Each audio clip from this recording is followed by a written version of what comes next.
Petrobras is once again at very low levels. I've already done a video on it, but it has changed over the quarters, so let's look into the latest report. They have reached a record in total pre-salt production, but their total production has gone slightly down. Why the pre-salt matters so much, we're gonna come into that later, because if you invest in Petrobras, you invest in their specific oil capabilities. You shouldn't look at the profit that much, you should look at the cash flow. Foreign exchange has massively hit them on a one-time event. When we look at the operating cash flow, it has been kinda stable the last few quarters, which is very good for this quarter. Yes, it's down year over year, but overall you can see the quarters are kinda even. Despite, when you look at the Brent crude price, it has been the lowest by far over the last few quarters. However, free cash flow is massively down. Why is that the case? Same quarter in 2023, they spent around half what they did this time in capex. That's mainly in exploration and production on major pre-salt projects. Once again, the pre-salt projects. And this investment has led to increased reserves. While that has not translated 100% into production yet, because that is how the capex spend goes. First you discover the oil, then you slowly explore the site. So when you had many years of low capex spending around here, obviously right here the production is not gonna increase much. Only when you ramp up the capex here, in 1, 2, 3, 4 years, the production is gonna spike. So this massive increase in capex, in 3-4 years we will look at massively increased oil production. While yes, capital expenditures are gonna be elevated for a bit, because of a low investment phase before, I don't see them spiking much further. And with operating cash flow still staying relatively stable, despite very low oil prices at the moment, I think that's kinda good. Now why specifically Petrobras? Why this pre-salt? Simple. This is their lifting costs. Basically, what does it cost them to get the oil out of the ground? And that's made out of some parts.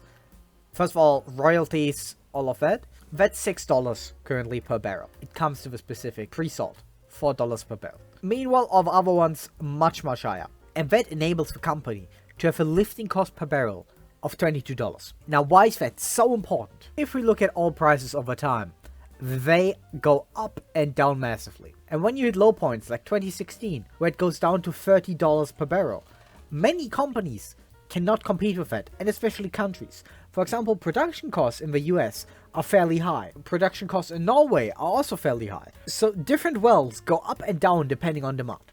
And now if you have an oil price crash to $30 and Petrobras is still profitable there, they don't have to send all their wells offline. Some of them will probably not be as profitable as these are, but overall, they can keep most of their wells online. Currently, many companies are trying to get to these low-cost fields. And low cost for them is between $25 and $30 a barrel. Petrobras is currently sitting at 22. Other companies are dreaming of it. Cheap production cost. That's why you have this massive spike in operating cash flow. As soon as oil prices go up even a bit, every bit of this goes into margin. Now, currently they have elevated capex spending, that is true. But they still have 100 billion reals in free cash flow overall. That's 16 billion in cash flow on a market cap of 82 billion. Yes, they're also doing a bit of share buybacks, 1%, not the world right now. Now, they are currently increasing net debt. However, most of it is leases. So this is just a sign of more growth in the company. The financial debt is lower.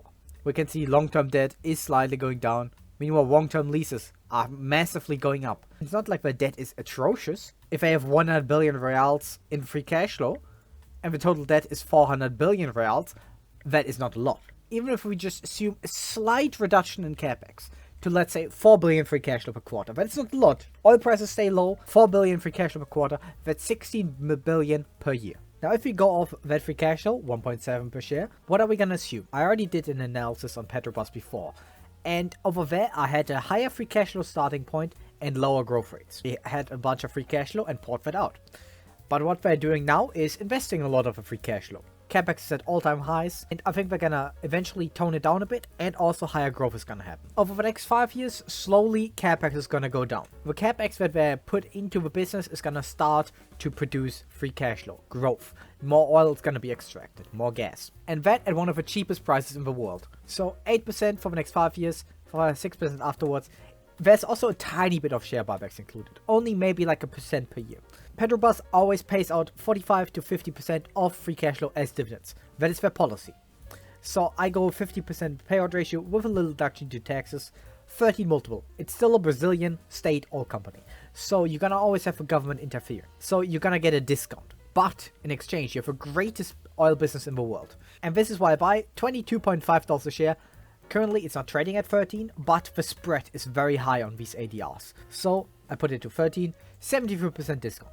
I like that. This is not a high assumptions, dividends are fairly safe, great oil company, so I'm adding it back into my portfolio. Now what if it goes even better? Maybe oil prices go up a bit more, higher multiple, $30 a share.